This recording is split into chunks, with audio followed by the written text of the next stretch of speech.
we talk about recruitment as probably the most important decisions we make. There's 30,000 roles are filled every year in the public sector. I've got some data on the numbers of people applying for jobs. So if you think of the touch points that we have, it's phenomenal. The candidates that we're interacting with us, even if they don't win a role, is profound. And where we're trying to make changes in the way we work and the way we behave and to become a more inclusive workforce. One of the few opportunities to influence that is actually through recruitment. So it's fantastic to see such a big crowd. Talked to Misha last week, and I think the numbers were seeming low, and I wasn't sure if it was a personal thing or not, but clearly everyone's interested in the topic of recruitment, and we've got some great speakers to come that'll talk a bit more practically. So I'm going to talk about the recruitment review that we undertook and some of the things that we're doing now and a lens to the future. I won't have all the answers, and that's not the intent of this presentation. It's really to put a position and a value to this piece of work that's critical, I think, for all of us, and working out where we need to be common and consistent and where context and individuality is really important to deliver the best outcomes as well. This was something that we've looked at since the Commission was commenced, recruitment being a really important part of what we're doing. And then when the GSE Act was formed, thinking if we could get the levers in place to create a more mobile, effective workforce, and a key part of that being how we recruit, the system will work better. So over the years, we looked at data around time to hire, and anecdotally, we would get feedback on people finding the process complex or other issues that were varied, and then there was some consistency around technology and other things. And so in 2017, we initiated a review. And now I thought it useful to use Graham Head's words, the then Commissioner, in the State of the Sector report to kind of position this. And because the reason I'm doing this is because it was never going to solve everything. It was really think about how can we get someone to look at what we're doing, consider the Act, and have we got the levers, the points where we can influence in place in the right way, and is that creating the behaviours in the sector in the right way to make a difference? It wasn't to solve, it missed a few, or it didn't include a few aspects such as thinking about candidates' experience. It was really about how was the system behaving in the framework that we'd set up. So Graham wrote in 2017 in the State of the Sector report, I'm concerned to optimise the sector's use of the recruitment framework embedded in the GSE Act arrangements. To this end, I'm about to initiate a capability review of recruitment practice in the sector. This will provide the basis for additional guidance to the sector and may result in modifications to the GSE rules to ensure that agencies are applying the framework in a way that drives capability uplift through a process that is well understood and well respected by candidates and employees alike. We can already see where the benefits of where the process is applied well. The whole of sector graduate intake is managed through a bulk recruitment process that uses all of the features of the recruitment framework. It delivers high quality employees who are highly suited to the roles they're placed into through a process that has a high level of participant satisfaction and is well regarded by agencies. And so, I mean, it's a great opportunity to plug the graduate process, but which, by all means, I hope you can take as many grads as possible for next year. But the important point to frame there is where we thought about recruitment in a different way, in a whole of government way, and we thought, well, if we do a really fantastic process, coordinated advertising, communication, testing, we could get the very, very best outcomes, and we would all succeed by doing it in a common way. What we saw is that people were getting inconsistent experiences across the sector in lots of aspects. And importantly, we also knew, which we wanted the reviewer to test, about what the role of the PSE was in this. So Graham Head then appointed Linnell Briggs as the reviewer of the recruitment, to do the recruitment review. Now, Linnell was former Australian Public Service Commissioner. She also was the CEO of Medicare, and she's also worked in New South Wales government in the planning area. And she's an incredible person and has incredible credentials to meet with all the secretaries, challenge them on their views, listen and disseminate an incredible range of information into a report that would be, hopefully you've found if you've read it, digestible and could understand a sense of the complexity of the system, but also the commonality of some of the themes coming through. Personally, working closely with Linnell through that was an experience in itself. Learnings that I took about, we put rules and we put legislation over the top to create a process and a guide, but in fact we're all humans and we do have biases. We choose people who often look just like us. The system can only do so much, same as the way we organise ourselves and organise agencies. It can only do so much. So there's not necessarily a model of how recruitment should be done, but there should be outcomes that we want to be consistently aligned to. So she went through the review and it was comprehensive, spoke with all secretaries,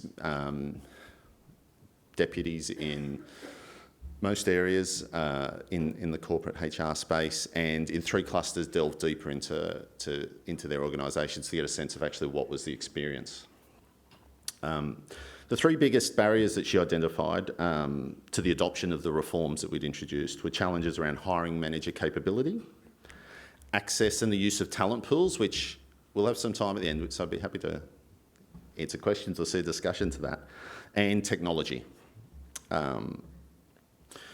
So I think in lots of ways it was an influential review, but if you've read it, it comes up with a long list of outcomes or recommendations. So we had a choice about treating it like an audit, where we would go through and an action against each, or we took a little bit of time within the Commission.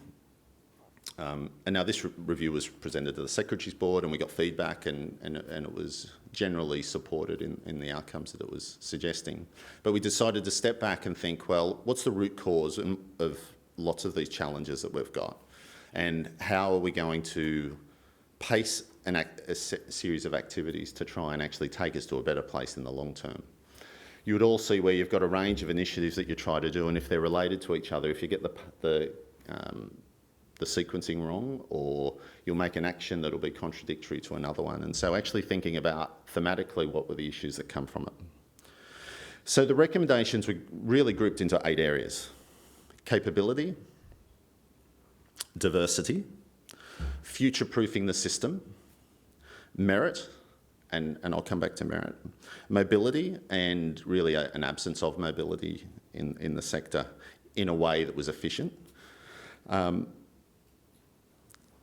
Recruitment, making the profile of recruitment sufficiently important. So we called it Recruitment Matters, but actually thinking about where is recruitment positioned in the value in agencies. Timeliness and valued support, and what might that be?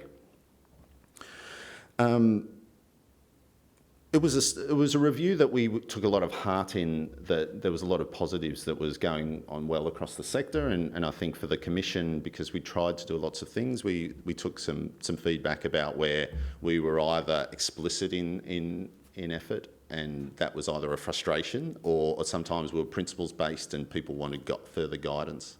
So thinking about these things where our intent was great, it was about giving you the flexibility to work with it. Similarly with the number of assessments that you might do for suitability assessments, and asking for 3, and so people often went to the quickest path. They might do a cognitive test, a personality test, and some other thing that mightn't have been relevant or thoughtful to the role that they were filling, but they were following the rules that said they had to do these things and follow the path from A to Z to get to an outcome. So it was compliant but wasn't effective.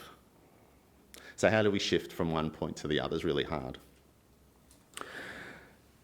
There was acknowledgement of good things where we worked together. I talked to the graduate recruitment process, and that's continued. That got positive feedback across the sector, and I think it was acknowledged a couple of months ago as the 4th best program in the country, only beaten by 3 consultancies, agent firms, 3 of the biggest in the country. So it's positioned, far beyond anything else in Australia in government. So we're doing well in some areas where we've got considered effort together, but the principles-based approach to how it might roll out across the sector was probably needed work.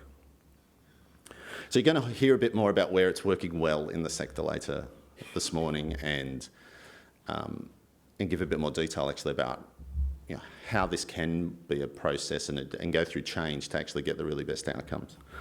But when we looked at it, we thought the gap that we had in the review, which when I read Graham's words in the forward, missed the discussion around the candidate. And so we changed commissioner we got a new commissioner in May last year, Emma Hogan. And those of you that have heard Emma, I think she might have been at the last Comprac even. She's a very passionate person about candidate experience.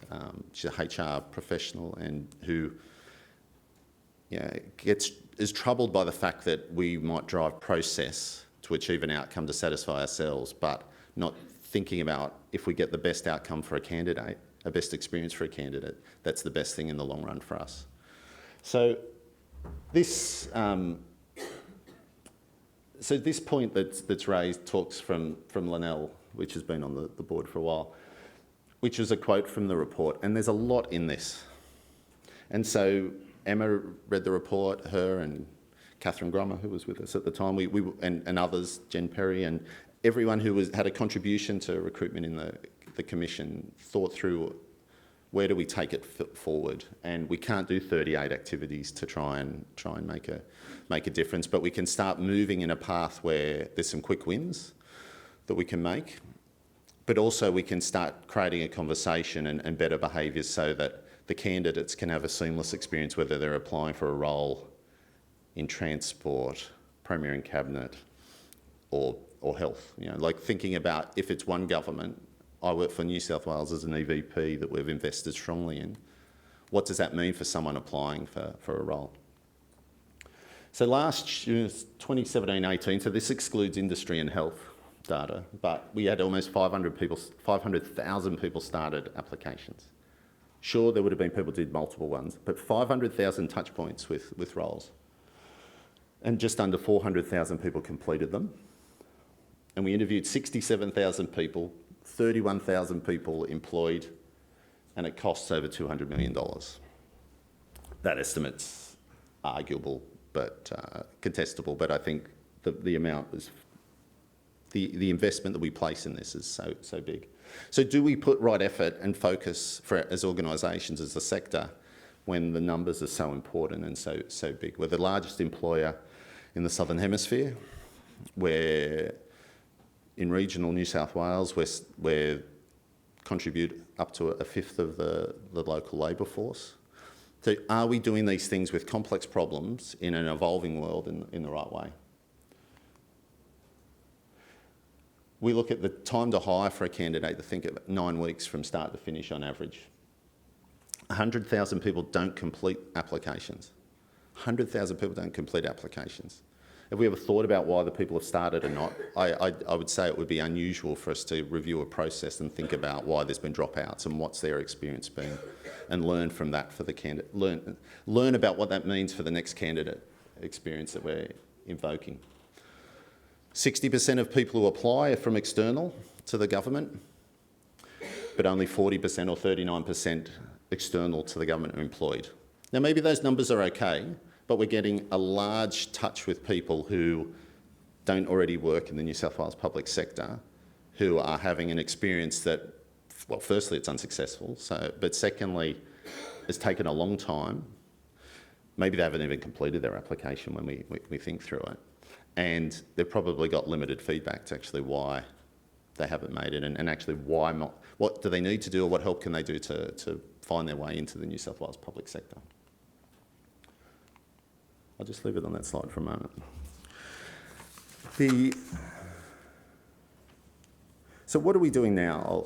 I'll shift to. So that's to set the scene that this is an important issue, and you all control the levers actually in this from a tactical, operational perspective. We've got call centres in PSC and in other places where we're talking to candidates and hiring managers. What's our role in actually getting the very best outcome? How joined up are we where someone says, no, you need to go to another system to put in your profile. Here's a phone number to call, rather than helping them. It strikes me about where we talk of Service New South Wales as the kind of the flagship for great customer service, and they speak of things like someone comes in with a question about Medicare or Centrelink, and we help them. Do we think like that when we think about if we're managing recruitment in our part, that someone's got an issue with somewhere else in the New South Wales public sector? Probably, often we won't. We'll just shift it on to the next person to deal with.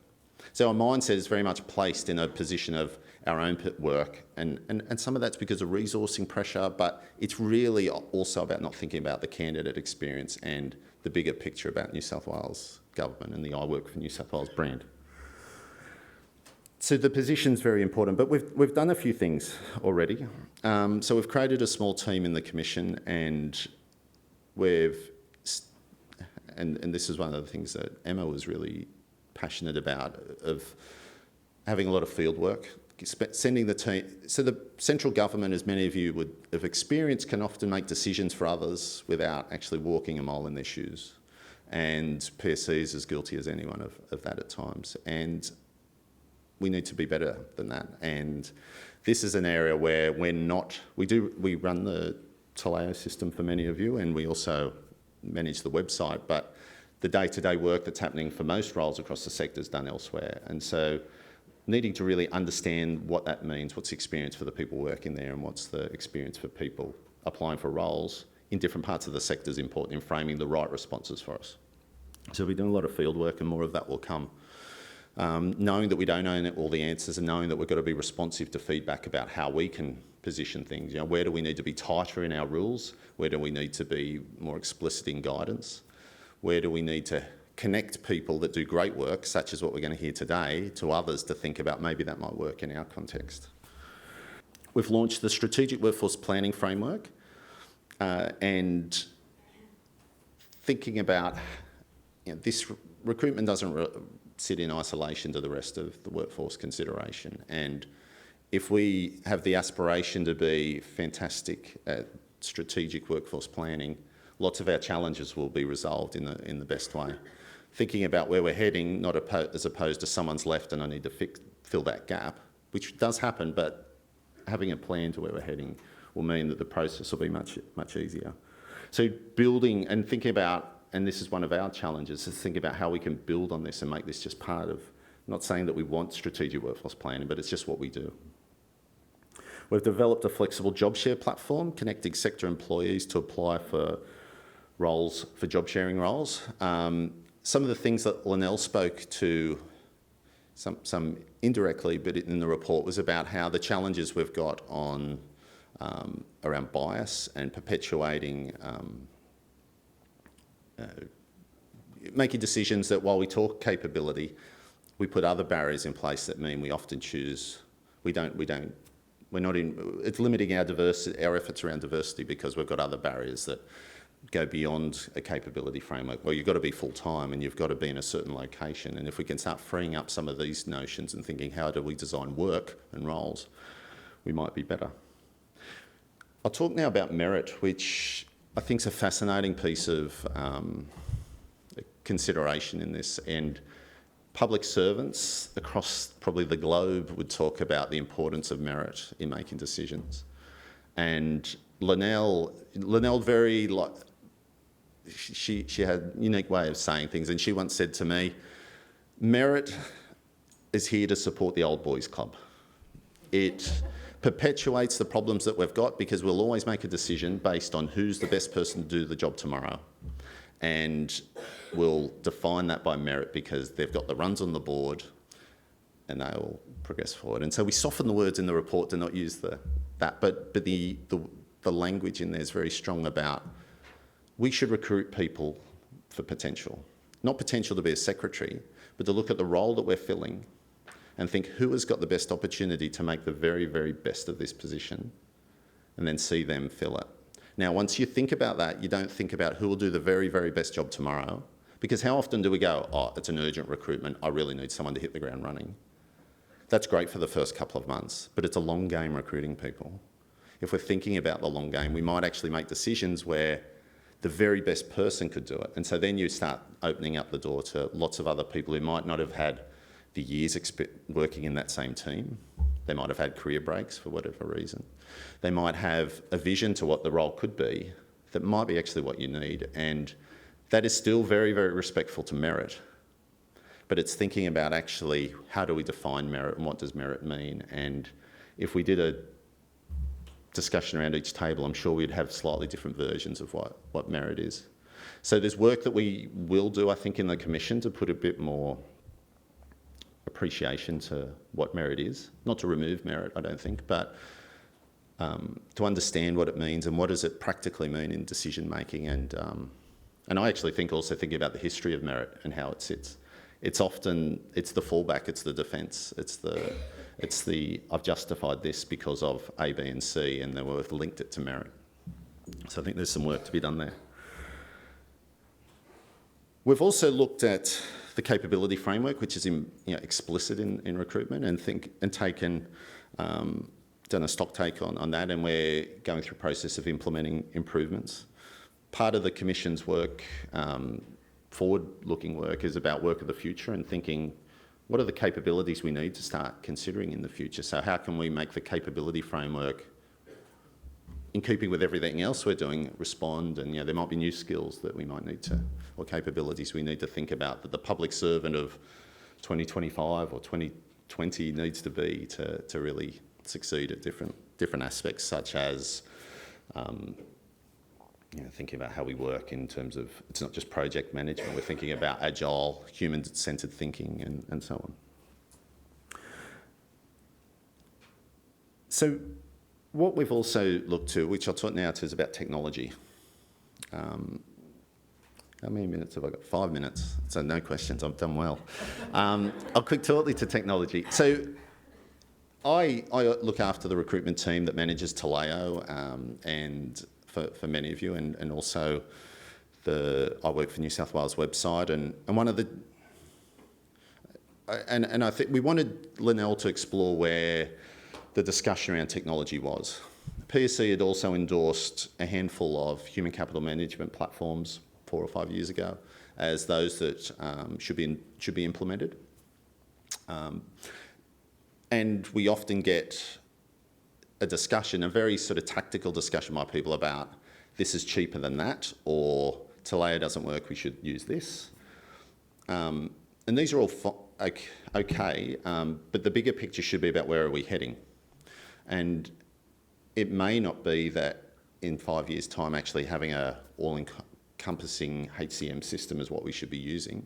Is it going to be agile enough from a talent management perspective to drop the 9 box and use something else? Would it be able to consider predictive analytics in recruitment? Or would we be stuck with a method because we've signed on to a deal that's really works economically for us, but does it lead to the best outcome? So rather than being defensive about Taleo versus Cornerstone versus SuccessFactors or any other version, what we're doing is some work about a technology roadmap, a path, a strategic view of where we could head to and what's being done elsewhere. So we know things like in the private sector, this is where I flick to the next slide. 20% of organisations are able to apply predictive analytics to address important people issues. And some of this is being used in recruitment. We talk to this, and often people will say, well, there's bias embedded in algorithms in recruiting decisions, potentially. But I think thinking about how we can be respectful to the values of the public service, but utilise information in the right way that will get to a better outcome, not just use the past as the predictor of the future, but actually learn from our decision making and thinking about the people and the values and the qualities and the skills that we need for the future actually will help our process and make it more efficient. There are organisations that don't actually speak to someone until they come in the door through a recruitment process through using technology. You can't imagine us being at that point in time, but thinking about actually what is available and what's appropriate for us would be really important. It's important from framing strategy, but it's also important from framing investment into different systems and different technology. So we'll be sharing more about this as it progresses, but it's a really important piece, I think, to think about. How do we make sure that you can't future-proof anything, but we want to be enduring in the way we approach this, and we want the 500,000 people who are applying for jobs each year to have somewhat of a consistent process. We want mobility to come across the sector so that people are considered in the same way in one part of the sector for the same type of role, could be, and they come second, and there's only one job, they could be seamlessly moved to another part, and everyone trusts the process and will find a job for them. So connecting all these dots together is really a powerful point for us. I think opportunities like this, talking to people like you, getting feedback, spending time in your organisations to understand the pressures and the stresses, and I think from the PSC being very reflective, where we don't necessarily get everything perfect, but we need to work together to move forward, or help us go a long way on this space. So to look forward to, for you to look forward to, would be seeing more things around the candidate.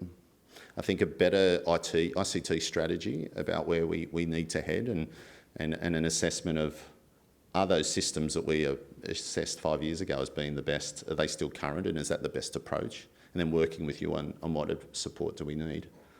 But also thinking about how can we drive a conversation about the candidate, the 500,000 people that apply for a job, in a way that's actually gets a better outcome for them, a more respectful outcome for them, and actually helps us do our business in the proper way. So thank you.